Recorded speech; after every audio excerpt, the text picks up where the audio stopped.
Hola, ¿qué tal? Bienvenidos a toda nuestra audiencia. Nosotros somos el equipo de Paradox. Mi nombre es Diego Castilla y estoy aquí con mis compañeros y grandes amigos, Saúl Aguirre. What's up, muchachos, ¿cómo están? Bienvenidos. Y Marquito Vargas. Muy buenas noches a todos. Esperemos estén teniendo un muy lindo día. Pues hoy queríamos continuar un poco platicando acerca de lo que es el diseño sonoro. Ya lo habíamos mencionado un poquito antes, pero hoy queríamos tomarlo y tocarlo un poco más a fondo. Y bueno, sí quisiera antes de arrancar el capítulo hacer una aclaración con respecto a nuestro capítulo anterior. Hay un dato que nos gustaría corregir y es con respecto a Western Electric. Traíamos la duda de en qué se convirtió la compañía. Yo había dicho que era General Electric, pero no. Se convierte en parte de AT&T y pues es por eso. Órale, ¿qué onda? Entonces, nada que pequeña ver. Corrección. Sí, nada que ver, entonces cambiamos para otro lado. Y es que sí se parecen los nombres, sí, era como, parecía muy lógico. Sí, se confunde un poco, pero bueno, ya queda clara la duda, quedamos bien. Así es, sin bronca, Marquito. Pues sí, lo que les queríamos platicar hoy es, como decía, es algo que ya hemos comentado y ya hemos expresado cuán importante es esta parte del diseño sonoro y la parte auditiva dentro de una producción audiovisual, ¿no? O de multimedia. Exacto, que es justo a lo que nosotros pues nos dedicamos como postproductores de audio, ¿no? Claro, ahora sí como quien diría, en México es nuestro mero mole. Entonces pues nos da mucha emoción hablar del tema y pues esperemos que se vayan con algo después de todo lo que les vamos a contar el día de hoy. Así es, pues para mencionarles un poco y para explicarles un poquito a los que no sepan qué es el diseño sonoro, Claro. es esta interacción entre el audio y el video, o entre la imagen y el audio y el sonido, que se complementa de tal forma que el espectador logra involucrarse en la situación o en la experiencia que estamos proporcionando, ¿no? En el diseño sonoro se tienen en cuenta básicamente 4 aspectos que son el diálogo, los efectos, la música y el ambiente. Estos, dentro de un lenguaje más técnico, son conocidos como planos sonoros. Sí, vaya, los ambientes es prácticamente lo que te va a ubicar en tu tiempo-espacio, ¿no? Hace ratito justamente pues residimos en la Ciudad de México, entonces a veces encontrar un horario de grabación en una casa puede tornarse un poco complicado porque tenemos los ambientes peculiares de la Ciudad de México con toda su gama de pregoneros, ¿no? Desde el fierro viejo, el gas, el pan y pues los camotes. Infinidad de sonidos que pues incluso si alguien quisiera dar a entender que está en la Ciudad de México puede fácilmente usar esos elementos y el que ha estado en esta ciudad va a identificar inmediatamente todos los sonidos, ¿no? Y lo mismo pasa yo creo que con cada país, cada ciudad. Exacto, así reafirmas la identidad del lugar donde estás, ¿no? De repente pudiera parecer algo muy secundario, pero la parte de los ambientes es esencial, sin duda, primordial. Sí, es uno de los principales temas o principales aspectos del diseño sonoro, ¿no? Así como lo es, por ejemplo, el diálogo, que pues bueno, el diálogo es bastante, se explica solo, ¿no? Por decirlo así. El diálogo es la parte principal de una historia o de un medio audiovisual, de una película, de una serie, de un podcast, un programa de radio. Y pues el diálogo funciona como hilo conductor, ¿no? También tiene mucha importancia la voz en off, que es aquella que se escucha de fondo acompañando a la imagen, ¿no? Exacto, no es lo mismo una voz en off, una narrativa o un diálogo, ¿no? Un doblaje dentro de una película, que una de esas cosas que muchos no nos imaginamos, incluso pues nosotros mismos, ¿no? Tal vez hasta, bueno, no nos pasó, estoy seguro, hasta que entramos a la carrera, pues no supimos y nos voló la cabeza el hecho de que prácticamente nada, o si acaso el 5% del audio que ves en una película es el que está ocurriendo simultáneamente o el que está ocurriendo en el set de grabación, ¿no? Casi siempre hasta las voces se regraban mucho después de que se capturó la imagen, ¿no? Entonces es todo un arte, ¿no? Incluso ahí está la carrera de locución. Sí, de hecho, pues bueno, también ya estudiando y empezando a hacer las producciones, porque te das cuenta de lo difícil que es tener el control de un ambiente de grabación, ¿no? O sea, al final del día son tus guías, pero pues puede estar el ruido de los ventiladores, de los aires acondicionados, de algo a la distancia, sobre todo si son tomas en lugares abiertos, por más que traten de restringir o cerrar las calles, pues a veces es un tráfico aéreo, o sea, hay muchos factores, el mismo clima, ¿no? Te puede afectar una toma. Entonces, este reemplazo de audios que tiene nombre de ADR, Automatic Dialogue Replacement, justamente sirve para eso, ¿no? Vuelves a meter a los actores, tratas de recrear todos esos diálogos, pero bajo una situación de control, para que pues, tú después puedas manipular los audios de la manera más pertinente y dándole el contexto y lo que te pide la imagen, ¿no? Que al final del día siempre respondemos a eso. Exactamente, es nuestro papel complementar la parte visual. Bueno, ya lo hemos dicho, ¿no? Depende del tipo de material audiovisual, ¿no? Hay alguno en el que predomina más la música, ¿no? Pero ahora que mencionas esto justamente del ambiente controlado, pues justamente no siempre lo sabemos tan bien, pero hay diferentes tipos de estudio especializados, ¿no? Estudio para doblaje, estudio para Foley, que enseguida vamos a hablar de eso, estudio musical, estudio de postproducción, estudio THX. No solo hay como un tipo de estudio y no siempre un estudio, pues es muy difícil que abarque todo, ¿no? A menos que te llames Warner. Pero muy difícilmente un solo estudio puede ser especialista y estar especializado en todas las áreas. Claro, y así como lo mencionas, en este caso un estudio, lo mencionaste ahorita, y es un estudio de Foley, aquel que reconstruye, ¿no?, los detalles sonoros de una producción como una película y la sincroniza con una imagen, ¿no? Es muy chistoso porque hay gente que de verdad se especializa en este tema y son conocidos como diseñadores sonoros o sound designers, y pues es una especialidad, ahora sí que por así decirlo, es algo que es bastante complejo y conlleva bastante práctica, y son considerados artistas en todo el ancho de la palabra, ¿no? Claro. Totalmente de acuerdo. Incluso pues hay artistas de Foley, como bien decían, para dar un poco al contexto a nuestros escuchas, el Foley proviene de Jack Foley, que era la persona que se dedicaba a los inicios del cine a investigar o ver las maneras justamente de contextualizar esos sonidos que no podías captar en vivo porque pues, su tecnología, sus micrófonos no daban el ancho, la capacidad, o no tenían la sensibilidad que pues, tienen los de hoy en día. Entonces se dedicaban a recrear, llevaban todos los ítems, todos los artículos necesarios para poder recrear la escena, les pasaban la escena enfrente y ellos tenían que estar prácticamente actuando, ¿no? Recreando los mismos sonidos. Entonces se le quedó el nombre, el apellido, y pues ahora sí que hasta la fecha se sigue usando ese término. Oye, amigo, no sé, corríjanme si me equivoco, porque sobre Foley, el individuo, él es una de esas historias de éxito, ¿no? Porque si no mal recuerdo, él era intendente, ¿no? O sea, él no era ni músico ni actor. O sea, él estaba en el set por ser, creo que jalacables o cargador, algo así.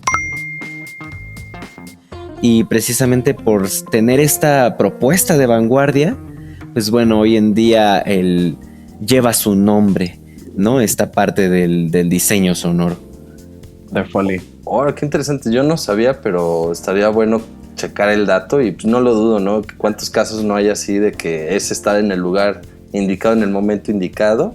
Exacto. Súmale un poquito de pasión y tienes pues, gente que hace esos cambios, ¿no? Hace que propuestas. Exacto, propone y esa propuesta se queda.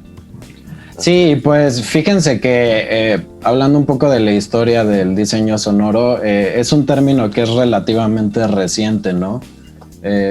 Si no me equivoco, la primer mención de un diseñador sonoro en un crédito es del año 1979 en la película de Apocalypse Now. ¿Qué? Así es Walter Murch, la primera persona acreditada como un diseñador sonoro o como un sound designer en la película de Apocalypse Now de Francis Ford Coppola. Órale. Cae que casi en el 80. Así es. Esa sí no me la esperaba. Aunque no lo crean, sí. Para contarles un poco de la historia, Coppola quería reconocerle el gran mérito de su trabajo y por eso se le acuñó en el crédito y en los créditos el título de montaje y diseño sonoro. Porque él quedó impresionado por lo que hacía esta técnica por su producción, ¿no? Pisó la, ¿no? Pero en el mundo del audio. Así es. Todo un pionero. Qué interesante, sí, o sea, si bien ya la disciplina se usaba, no había ese reconocimiento como tal. Y pues yo creo que esa década de los 70s fue demostrando pues toda la importancia de un diseño sonoro, ¿no? O sea, cuántos éxitos taquilleros son de los 70s, ya abordaremos en un momento un poco de algunos de esos éxitos. Pero sí es muy interesante ver cómo es algo que no tenemos en mente, ¿no? O sea, es parte de esa magia del cine que está atrás y rara vez la conoce la gente. Sí, desgraciadamente no tiene el mérito que tendría que recibir. Y wow, no me la creo porque ¿cuántos años de hacer diseño sonoro serio, no? O sea, realmente me impresiona porque incluso vaya, el diseño sonoro prácticamente desde los años 40 ya existía. No hablamos de antes porque justamente antes, ahorita nos vas a comentar un poco cómo era el asunto, ¿no, amigo Diego? Sí, así es. Justamente, pues, antes de que existieran ciertas tecnologías que ocupamos hoy en día para estas técnicas de diseño sonoro o de grabación de Foley, nuestro elemento o uno de los elementos más obvios que podíamos usar para diseñar sonido era la música, ¿no? Y la música es, pues, evidentemente otro aspecto básico, ¿no? Dentro del diseño sonoro.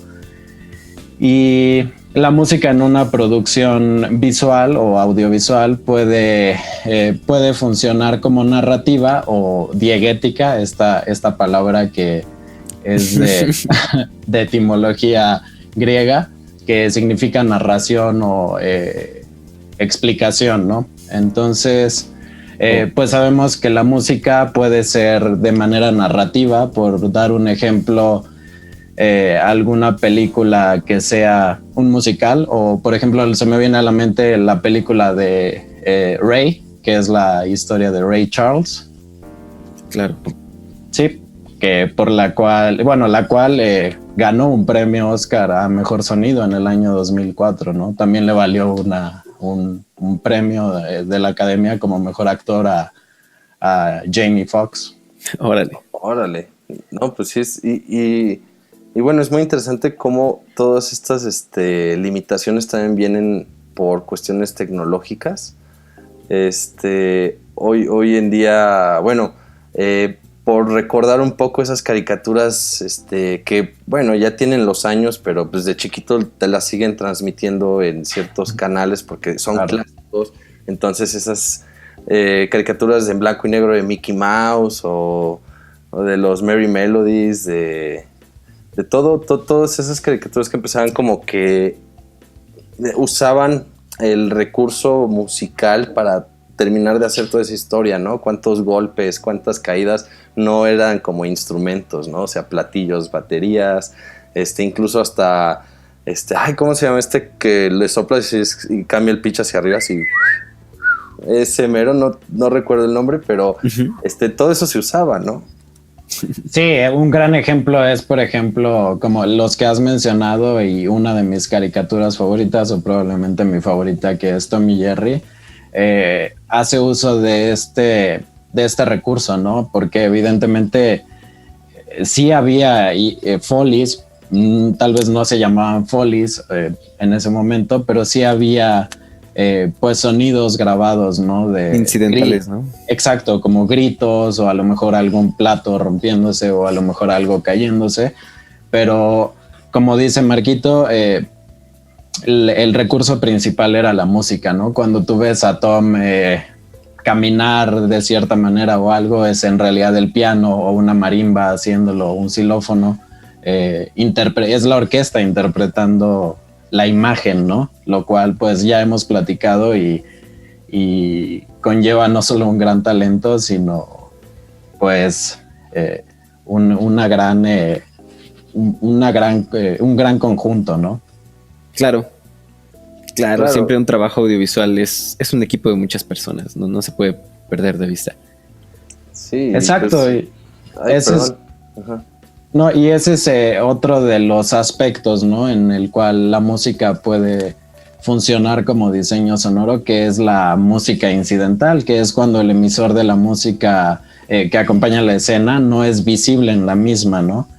De nuevo, no es como en Ray, que estás escuchando una canción de manera narrativa y ves a Ray Charles tocarlo, sino es música que está acompañando a la escena, pero no es parte de la escena. Claro. Sí, me imagino que también se usaban como recursos de efectos especiales, ¿no? FX para la época también. Así es, y justamente tocas en el clavo otro de los, quizá el último aspecto del diseño sonoro o que engloba el diseño sonoro, que son los efectos, ¿no? Los efectos de ambiente. Dentro de nuestro lenguaje o dentro de nuestra materia lo conocemos como el tone room o room tone, que es el cual hace referencia al sonido de ambiente de interiores, como en cualquier película, ¿no? Que veamos un interior o un exterior. Generalmente estos ambientes son, como lo hemos mencionado antes, son producidos después, ¿no?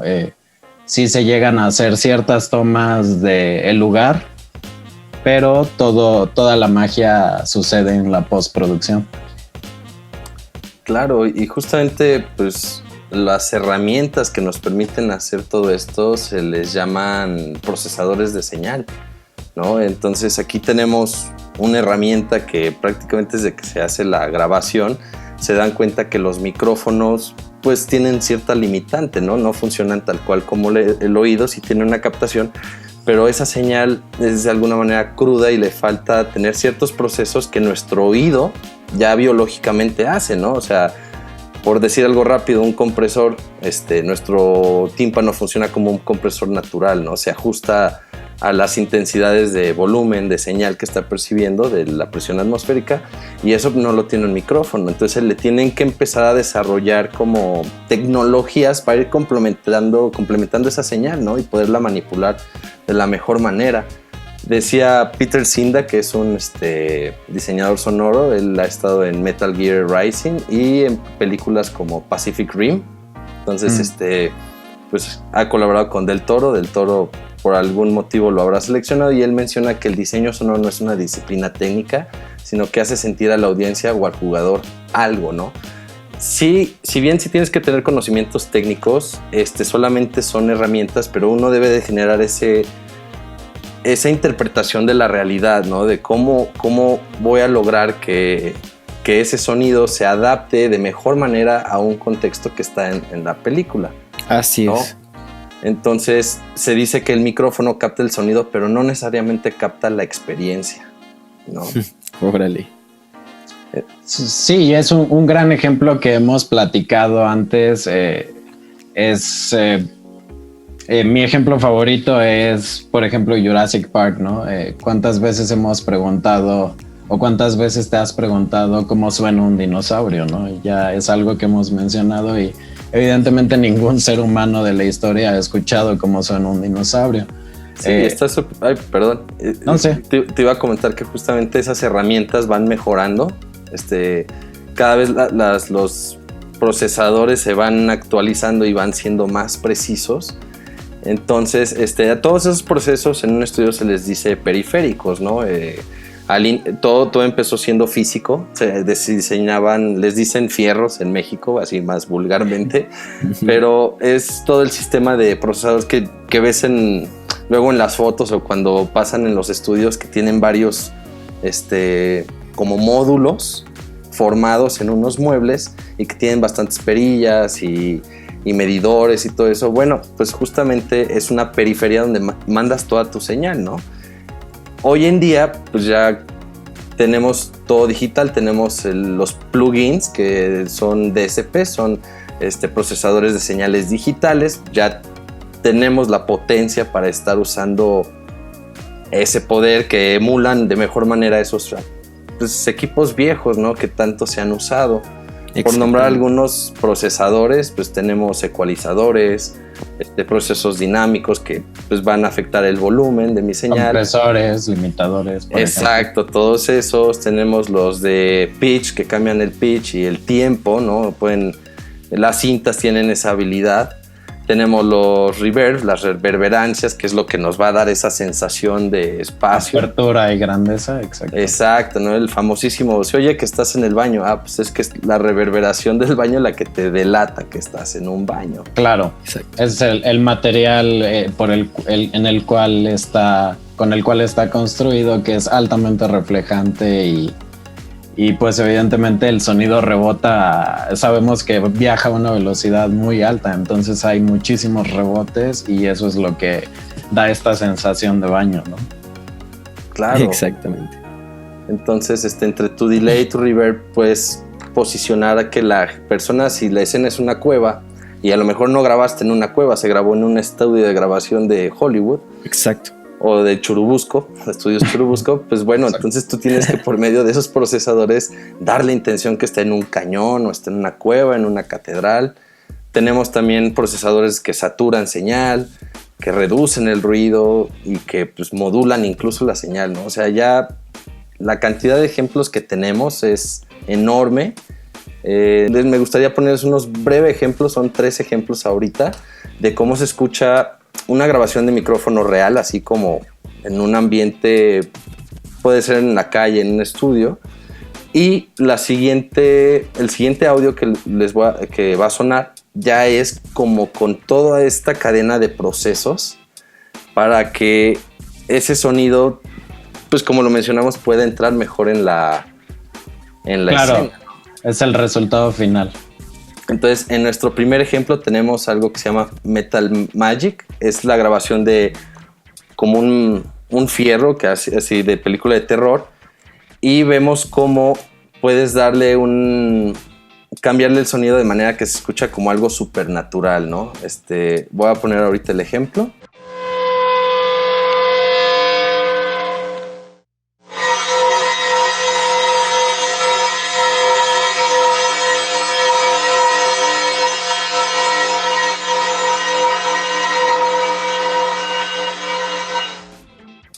Entonces, pues sí hay una diferencia, ¿no? Muy, muy notable.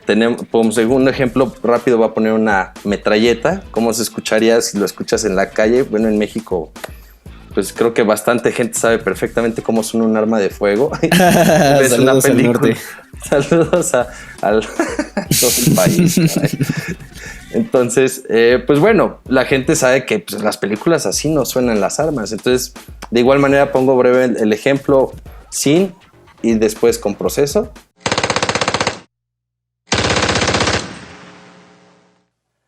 Y como podemos ver, pues es bastante drástico el cambio, sí, ¿no? Es una diferencia gigantesca, ¿no? Y nosotros, pues, este es un gran ejemplo porque estamos muy acostumbrados al sonido de armas de Hollywood, ¿no? Exactamente. Estamos mucho más familiarizados, entre comillas, con lo falso o lo artificial. Claro. Con el elemento real. Pues por estas referencias a las que estamos expuestos, ¿no? Pues el entretenimiento del día a día. Claro que sí. Y ya como tercer ejemplo me gustaría poner lo que se quiere dar como una sensación de campo de fuerza, y todo viene de un hielo, ¿no? De un fragmento. Entonces vamos a escucharlo, como es muy diferente el sonido final al principal.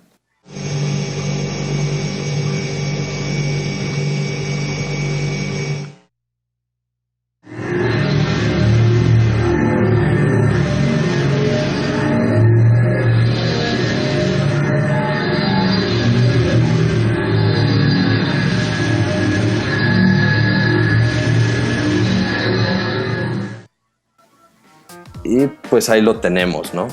Esos son algunos de los tantas posibilidades que tienes de hacer con sonidos.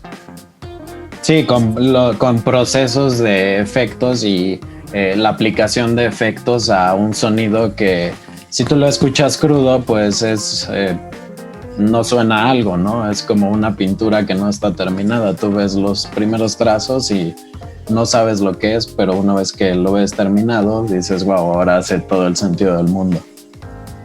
Sí, de hecho hay un último proceso que me gustaría abordar, que a mí me gustaría preguntarle justamente a nuestro amigo Sauliño, que tiene un poco más conocimiento de este tema ahorita, que es de la síntesis granular. Si bien los sintes también son recursos que vamos a ver a continuación, ya también estos nuevos sintes se convierten en un procesador tan complejo digital, porque no hay síntesis granular análoga, todo es digital, es meramente digital. Entonces tiene una manera muy curiosa de funcionar, y al final del día es otro recurso, ¿no, amigo Saúl? Sí, está buenísimo ahora que tocas ese tema, porque un sintetizador granular me parece que cumple con 3 condiciones. Es lo que tú comentas, ¿no? Es un proceso, pero al mismo tiempo cumple con las especificaciones de un sintetizador, ¿no? En forma. Ay, perdón, Groovy. Saludos a la Groovy. Aquí anda, Groovy es la que edita los videos. Exacto. Es nuestra editora. Es la productora ejecutiva. Ella pone las croquetas. Y bueno, vamos a empezar a entrar como en un terreno medio técnico. Sin embargo, sí voy a hacer pues una breve explicación para ayudar a entender a la audiencia, porque incluso dentro del gremio, incluso con nuestros colegas, se nos puede complicar de repente diferenciar entre un sampler y un sintetizador. Y es justo a lo que voy con el sintetizador granular. También cumple con las características de un sampler, porque ¿qué es un sample? Bueno, la traducción como tal es una muestra. Muestra. Exactamente, pero el sampleo es la captura de una muestra de audio, ya sea de una grabación musical ya existente o de un evento sonoro, por así decirlo, ¿no? Entonces, eso es como tal el fenómeno de samplear. De ahí viene como, pues, la definición de un sampler, que es la herramienta que te va a permitir realizar o cumplir con esta descripción que acabo de hacer. Mientras un sintetizador es un instrumento musical cuyo sonido es producido completamente de forma electrónica. ¿Vale? Espero que esto tenemos que diferenciar, por ejemplo, una guitarra eléctrica, claro, cuyo origen como tal sí es acústico, sí se trata de una cuerda vibrando. Ya después la pastilla es la que te permite, por así decirlo, calcar la vibración y transformarlo en una señal eléctrica. La interpreta, claro. Exacto, claro. Exactamente. Pero eso no hace una guitarra eléctrica un sintetizador. En cambio, un sintetizador, el origen de su sonido es algo que se llama oscilador. Un oscilador, para que lo ubiquen fácilmente, es esto que traen las lucecitas de Navidad y que suenan, ¿cómo suenan? Justamente hay una cajita que contiene un oscilador, que es un aparatito eléctrico que gira, y por medio de esa vibración genera impulsos en el aire que se traducen en sonido. Sin embargo, la fuente es completamente eléctrica. Eso es un sintetizador como tal. Entonces, el sintetizador granular tanto es sampler, porque lo que hace el sintetizador granular es, digamos, tomar mini fotografías, tamaño pixel, por así decirlo, y empieza a combinarlas de forma aleatoria. Ya depende del modelo, ya depende del tipo de sintetizador granular que tú estés usando o cómo lo estés configurando, la manera en la que va a alterar o va a procesar un sonido ya existente. Eso es importante también. Un sintetizador granular no funciona si no es a partir de un sonido ya existente, ¿vale? Entonces sí, fue un súper ejemplazo para poder pasar a esta otra parte del diseño sonoro en la que ya se involucran estas herramientas, como es el sintetizador y el sampler. Ahora, un sampler también puede ser un instrumento musical, y es gracias a eso que incluso se puede decir, entre comillas, que puedes tocar los sonidos de un elemento visual. ¿A qué me refiero? Por ejemplo, nosotros a la hora de hacer un diseño sonoro, depende de la situación. Por ejemplo, imaginemos unas pisadas. Pues yo tengo aquí mi controlador, que es como un tecladito en el que yo puedo, en el teclado, en el piano, puedo tocar las pisadas y puedo hacerlo a contraimagen, y yo puedo, digamos, por así decirlo, tocarlas en vivo, gracias a esta herramienta del sampleo. No sé si quieran agregar algo, amigos, hasta el momento. No, está súper interesante retomando eso. Me parece haber leído que los primeros sintetizadores, o el primer sinte como tal, fue el Theremin, ya hace más de 100 años. Exacto. Y pues siendo un sonido tan peculiar, como en todas esas películas del Santo contra las momias, bueno, toda esa saga del Santo, todas esas como de ciencia ficción vieja, como de los 40, de los 50, usaban todos esos sonidos para sentir que estabas en el espacio, ¿no? Que eran cuestiones del futuro. Mi padre siempre me cuenta que él era niño cuando veía eso y te la creías, ¿no? Tú jurabas que así sonaba una nave espacial, y cuando viajabas en el tiempo sonaba y todos los sonidos de los botones, ¿no? Y todo eso es eléctrico. Como bien dices, amigos, son giros, es una bobina que está haciendo ciclos de voltaje. Ese voltaje en algún punto, así como el sonido, se empieza a generar un tono, y pues dependiendo la cantidad de ciclos que generas es la nota que te va a dar, ¿no?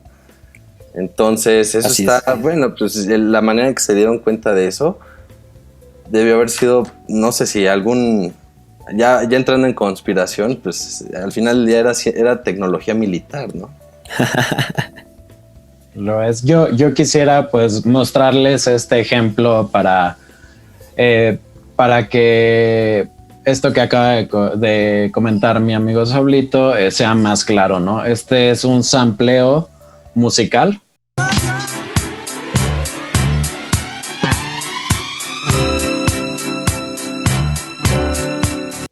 Y así es como se puede aplicar este sampleo, ¿no? En esta otra canción.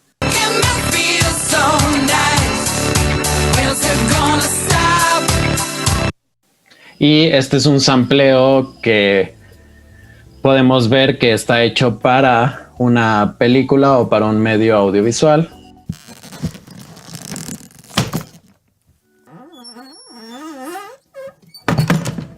Y así es como más o menos se interpreta.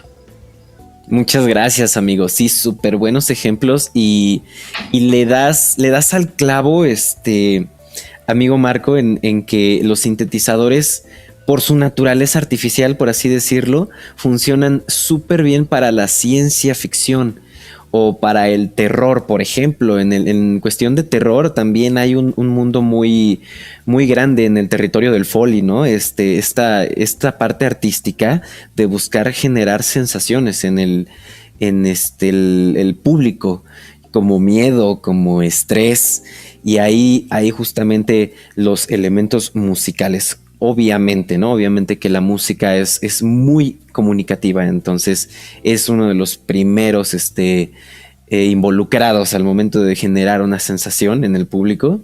Los sintetizadores, como decíamos, que generan que esta sensación artificial también nos permite a nosotros manipularlos para generar ambientes muy específicos, imposibles de capturar probablemente, ¿no? En el mundo real.